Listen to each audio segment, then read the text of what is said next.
Para muhibbin rahimakumullah. Jadi Allah menciptakan kita ini adalah untuk beribadah kepada Allah. Dan kita kada bisa beribadah kepada Allah kalau kada punya sarana dan prasarananya. Allah sediakan kita ini usaha. Allah sediakan kita pekerjaan. Allah sediakan kita macam-macam. Untuk apa? Agar semua itu membawa kepada ibadah. Nah, itu tujuan hidup yang diketahui oleh orang yang berakal.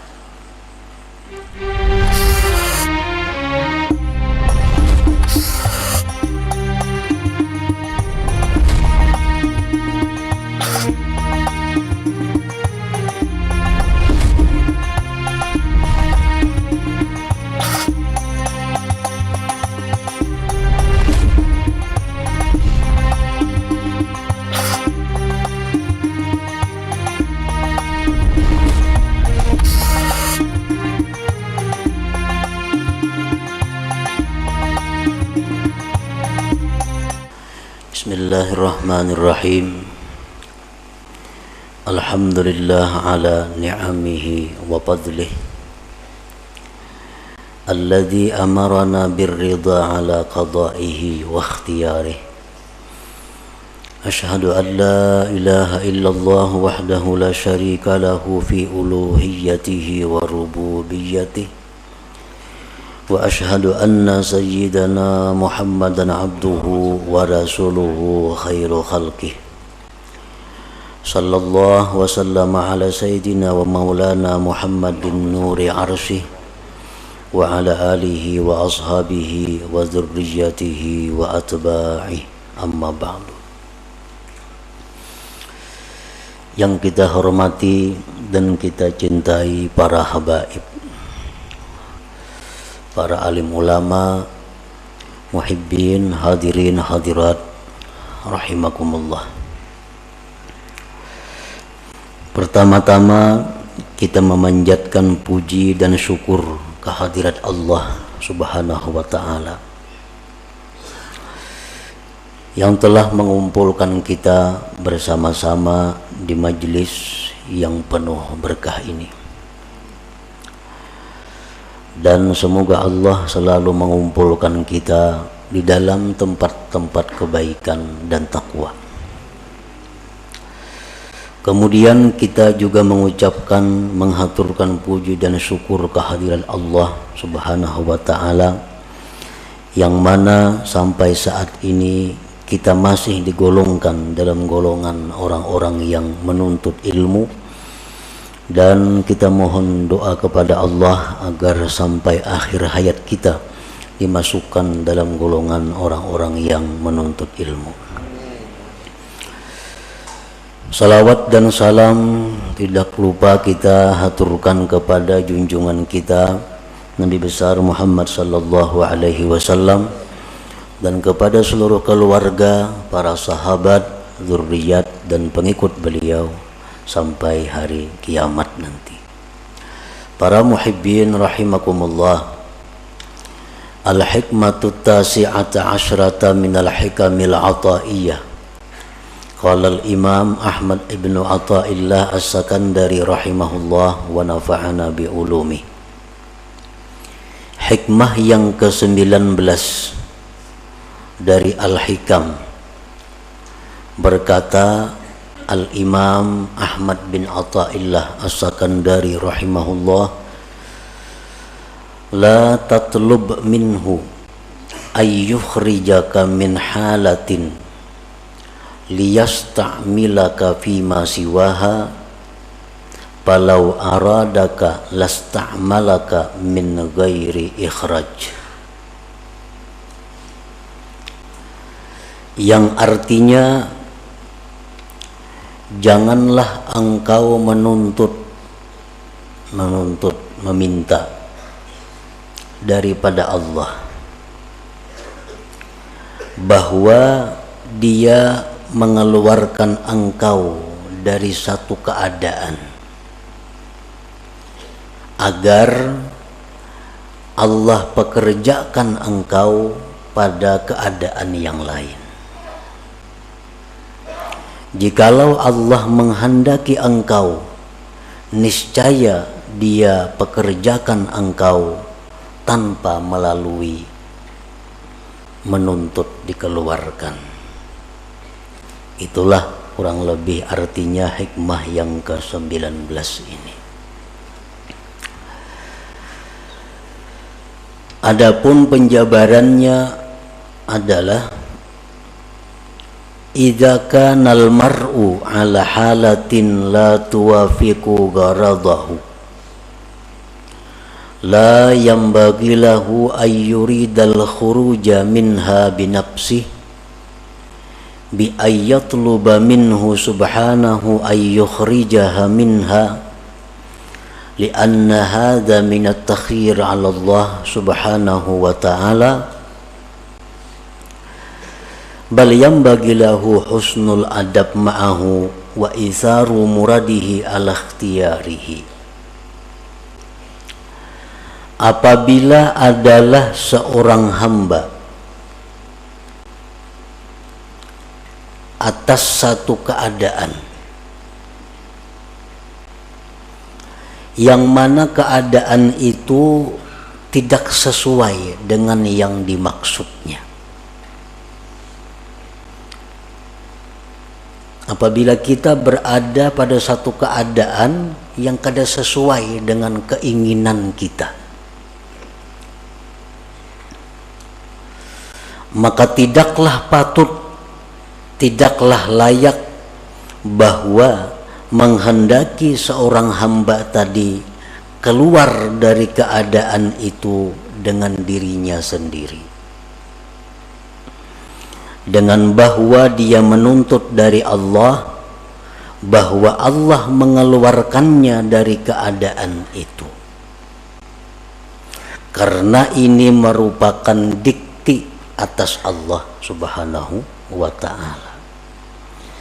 Bahkan sayogianya semestinya bagi dia berbaik adab beserta Allah dan mengutamakan apa yang dikehendaki Allah atas pilihannya itu sendiri.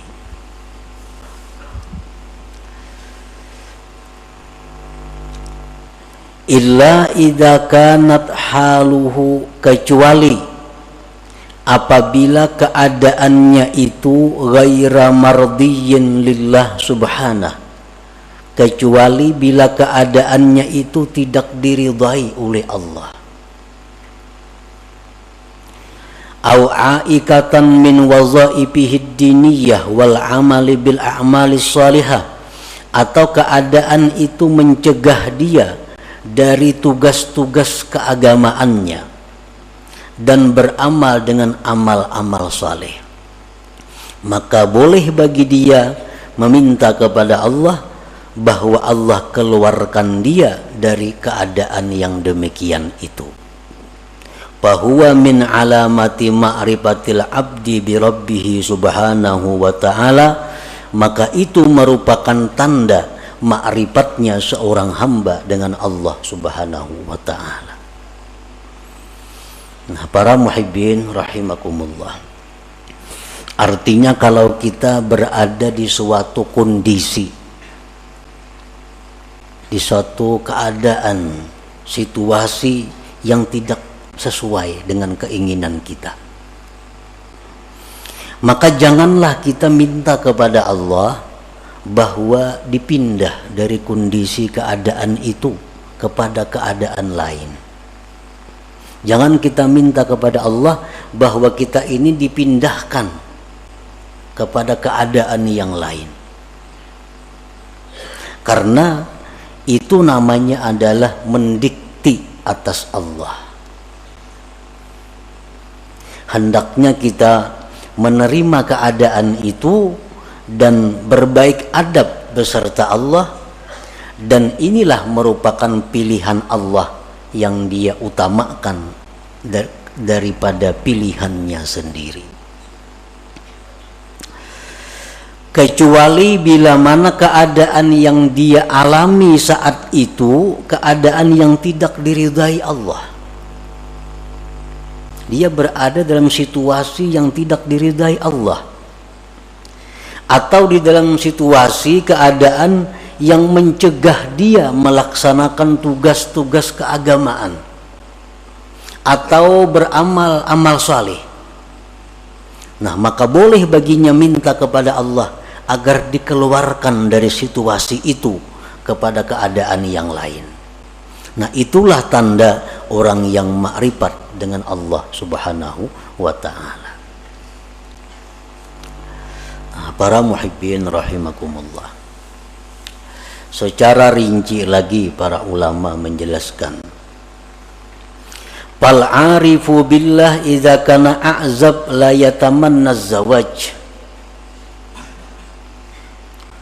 Orang yang sudah kenal dengan Allah itu apabila dia tidak mempunyai pasangan, baik bujang, duda, janda,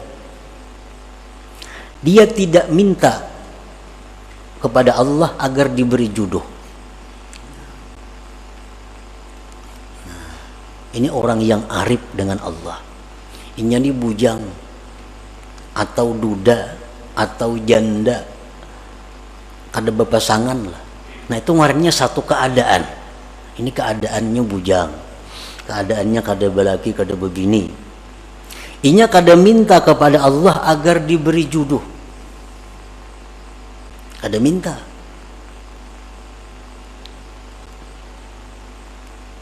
Bahkan dia kelola itu keadaan dengan adab yang baik beserta Allah Subhanahu wa ta'ala. Artinya dia terima keadaan itu dengan baik dan dia menganggap inilah sudah pilihan Allah untuk diriku.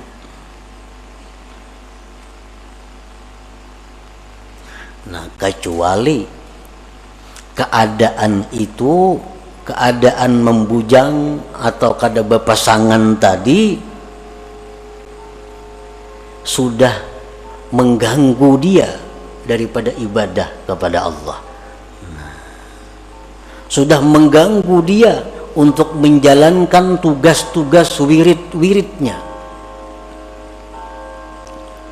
Orang kada berpasangan, banyak godaan-godaan, timbul kadang-kadang pikiran syahwat. Nah, dan keadaan itu terus mendesak sehingga membuat dia gelisah, membuat dia sembahyang kada khusyuk lagi, membuat wirid-wiridnya terlantar karena menahan godaan-godaan ini. Nah, kalau sudah demikian halnya, dia boleh minta kepada Allah agar diberi pasangan hidupnya. Nah, selama ibadahnya teratur baik, selama dia bisa menjaga diri dari hal-hal yang diharamkan, dia tidak akan minta jodoh kepada Allah, karena itu menganggap sudah pilihan Allah yang terbaik bagi dirinya. Nah, itu contoh orang bujang atau duda janda nang ma'rifat kepada Allah Subhanahu wa ta'ala. Jadi kadang minta jodoh lawan Tuhan, apalagi mencari jodohan manusia ke situ kamari. Lawan Tuhan aja kadang minta jodohnya.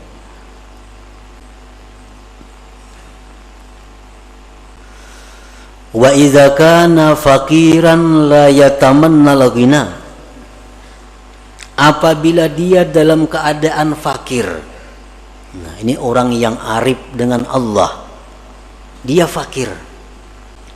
Dia kada akan minta kepada Allah kekayaan. Dia terima kefakiran itu dengan ridha. Dan dia anggap inilah pilihan Allah untukku yang terbaik, aku menjadi orang fakir.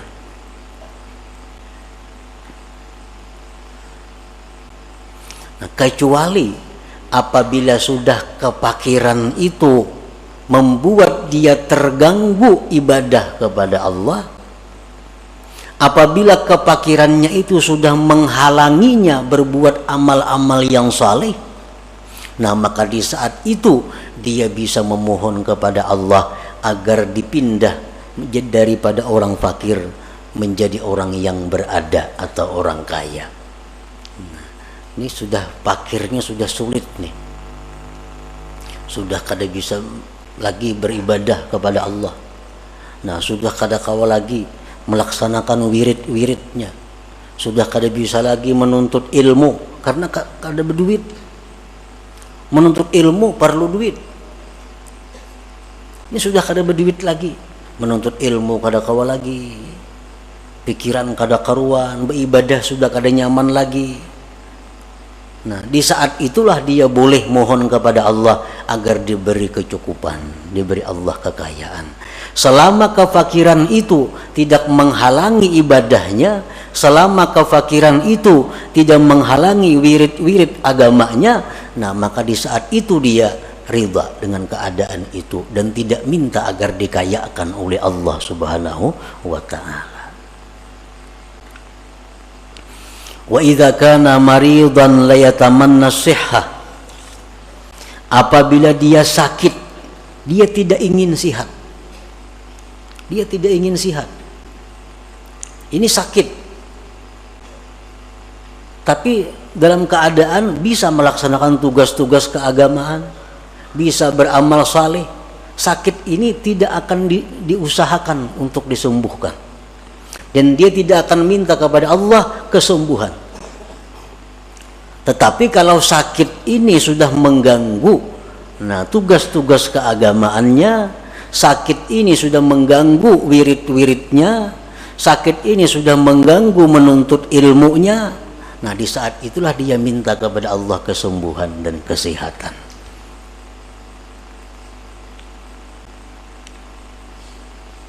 Nah, demikian antara lain contoh-contohnya. Kalau kita dalam keadaan dan keadaan itu tidak kita senangi, keadaan itu tidak kita ingini, maka diamlah kita pada keadaan itu, ridhalah pada keadaan itu, jangan minta keadaan lain kepada Allah. Kalau kita masih bisa beribadah kepada Allah, kalau kita masih bisa melaksanakan tugas-tugas keagamaan kita. Nah, itulah tandanya orang yang ma'rifat dengan Allah Subhanahu wa ta'ala.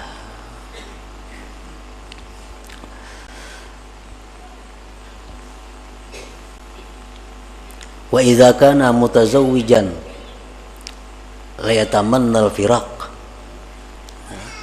Kalau dia ini berpasangan, kalau dia mempunyai suami, dia mempunyai istri, dia tidak akan minta bercerai kepada Allah. Selama dalam berpasangan itu tidak mengganggu ibadahnya kepada Allah, selama tidak menghalangi untuk ketakwaan kepada Allah. Ini beisi bini nang sulit diurus. Ada kadang-kadang manusia diuji Tuhan dengan itu. Ada si bini-bini beisi laki nang susah, nang sulit diurus. Nah, ini satu keadaan. Selama keadaan itu tidak mengganggu ibadahnya kepada Allah, selama keadaannya itu tidak mengganggu tugas-tugas keagamaannya, dia tidak akan minta berpisah, dia tidak akan minta bercerai karena ridha dengan keadaan itu. Nah, tetapi kalau keadaan seperti ini sudah membuat seorang istri menjadi durhaka, kalau keadaan ini sudah membuat seorang istri jadi berdosa, nah maka seorang istri ini boleh minta kepada Allah agar dicarikan jalan keluar untuk bercerai dengan suami itu. Nah, demikian pula suami. Kalau sudah keadaan istri demikian, membuat suami ini maksiat kepada Allah, membuat suami ini kada bisa lagi beribadah karena bini macam-macam. Nah, di saat itulah suami minta kepada Allah diberi jalan keluar agar bisa bercerai dengan pasangan ini. Nah, para muhibbin rahimakumullah, karena tidak sedikit seorang istri gara-gara suami dia menjadi maksiat kepada Allah. Dan tidak sedikit seorang suami gara-gara istri jadi maksiat kepada Allah. Dan ini sudah terjadi sejak zaman Rasulullah Sallallahu Alaihi Wasallam. Ada salah seorang sahabat yang begitu hendak mati kada bisa mengucap la ilaha illallah. Kenapa sebabnya? Oh, ternyata si sahabat Nabi ini seringkali menyakiti hati ibunya gara-gara mengutamakan istrinya. Nah, ini istri yang membawa maksiat kepada Allah. Kalau kita sudah punya istri macam ini, hendak berbuat baik lawan ibu bapak, sarik. Nah, hendak memberi kuitan, sarik. Nah, ini membuat maksiat. Padahal kedudukan orang tua kita lebih utama daripada istri untuk seorang laki-laki. Untuk seorang laki-laki, kedudukan orang tua lebih utama daripada istri. Kalau istri menghalangi demikian, berarti ini istri membawa maksiat. Nah, di saat itulah dia minta kepada Allah agar diberi jalan keluar untuk meninggalkan istri itu. Nah, demikian pula istri. Ini suami menyuruh ikam pakai pakaian ini, pakaian yang dilarang agama. Kada dituruti sarik lelaki ini. Ikam mustika ini, ikam mustika itu. Perintah-perintah laki ini bertentangan lawan agama. Nah, berarti ini istri dalam keadaan yang tidak diridai Allah. Kenapa? Karena menuruti laki jadi maksiat lawan Tuhan. Kadang menuruti sarik na laki.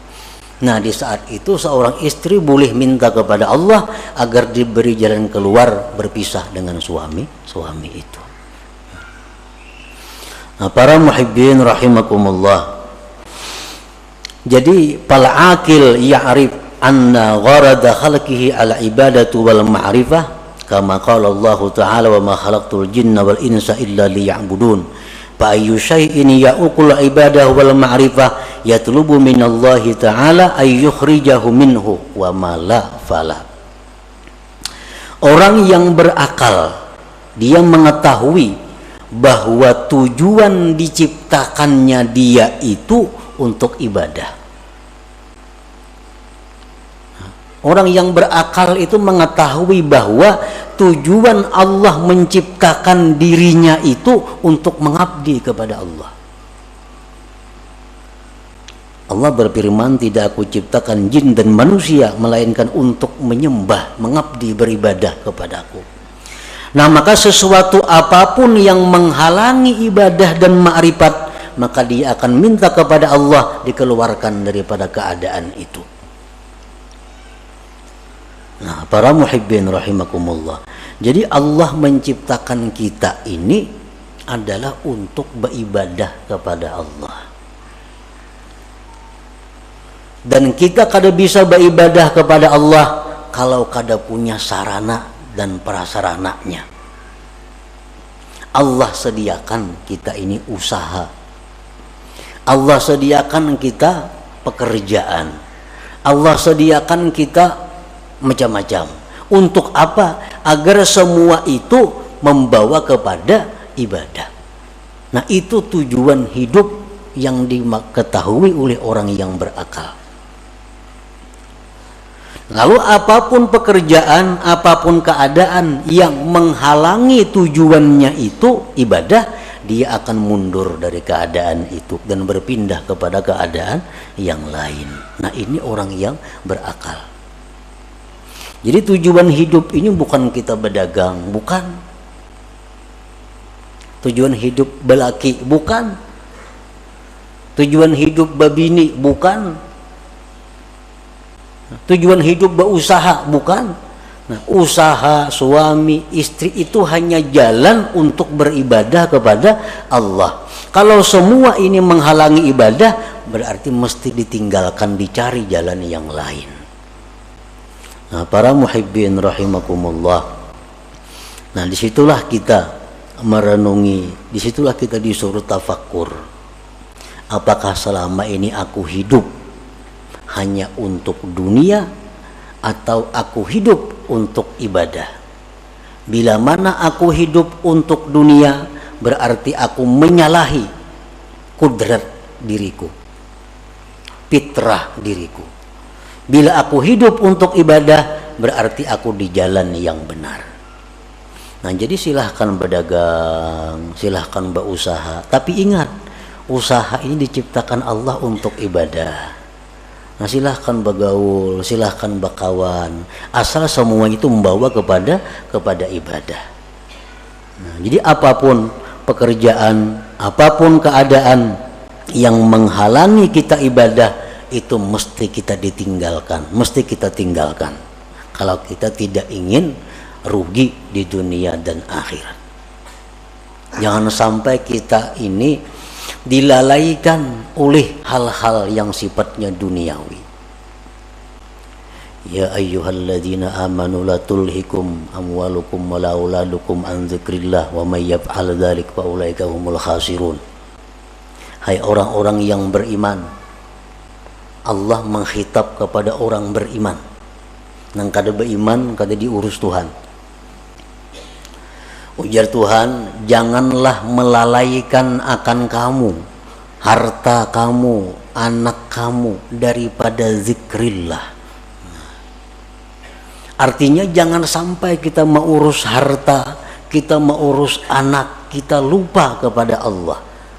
Bila demikian halnya, Allah menyatakan kita rugi. Kalau sudah Allah menyatakan rugi itu, ya rugi yang sebenarnya. Bujur-bujur rugi artinya. Nah, itu artinya Allah bukan melarang kita mengelola harta.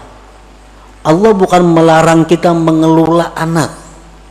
Tetapi yang dilarang Allah, jangan sampai itu melalaikan kita daripada zikrillah, daripada mengingat Allah. Karena mengurus harta kada tersembahyang, karena mengurus harta sembahyang taqadha, karena mengurus harta kada tersembahyang sunat, karena mengurus harta kada tersembahyang tahajud, karena mengurus harta kada sempat menuntut ilmu. Nah, ini yang dikatakan rugi, ujar Tuhan. Ayo urus harta, 10 bisi perusahaan, Allah kada melarang. Tapi sembahyangnya aktif, wiridnya tabaca, menuntut ilmunya jalan. Itu yang dimaksud dengan ya ayyuhalladzina amanu la tulhikum amwalukum wala auladukum an dzikrillah. Walhasil selama kita mengejar atau menuntut atau mencari dunia, lalu kita ketinggalan satu kali zikrullah, itu sudah rugi. Sudah rugi. Kenapa? Karena zikrullah yang sekali kita ucapkan itu kekal.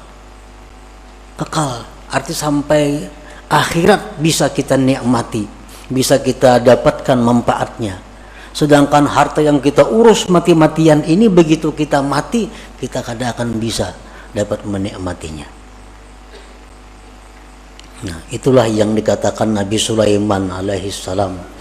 Begitu Nabi Sulaiman ini pawai dengan kekayaan-kekayaannya, rakyat berkata, wah alangkah untungnya Sulaiman, alangkah hebatnya Sulaiman punya harta sedemikian.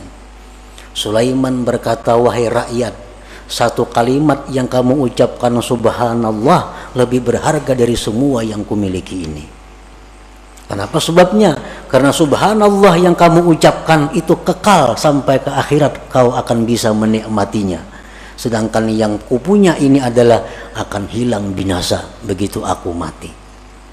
Nah, jadi artinya berapapun besarnya keuntungan yang kita dapatkan daripada mengejar dunia, tapi kita ketinggalan satu perbuatan taat, itu sudah dikatakan Allah khasirun, rugi. Karena apa? Karena tujuan manusia dicipta untuk taat, bukan untuk mengejar atau mengumpulkan hal-hal yang sifatnya duniawi itu. Nah, para muhibbin rahimakumullah, itulah sebagian dari apa yang dimaksud dalam hikmah yang ke-19 ini. Mudah-mudahan Allah Subhanahu wa taala memberikan taufik hidayah kepada kita sehingga kita bisa mampu mengamalkan apa-apa ilmu yang diberikan oleh Allah kepada kita. Ila hadratin Nabi sallallahu alaihi wasallam, al-Fatihah.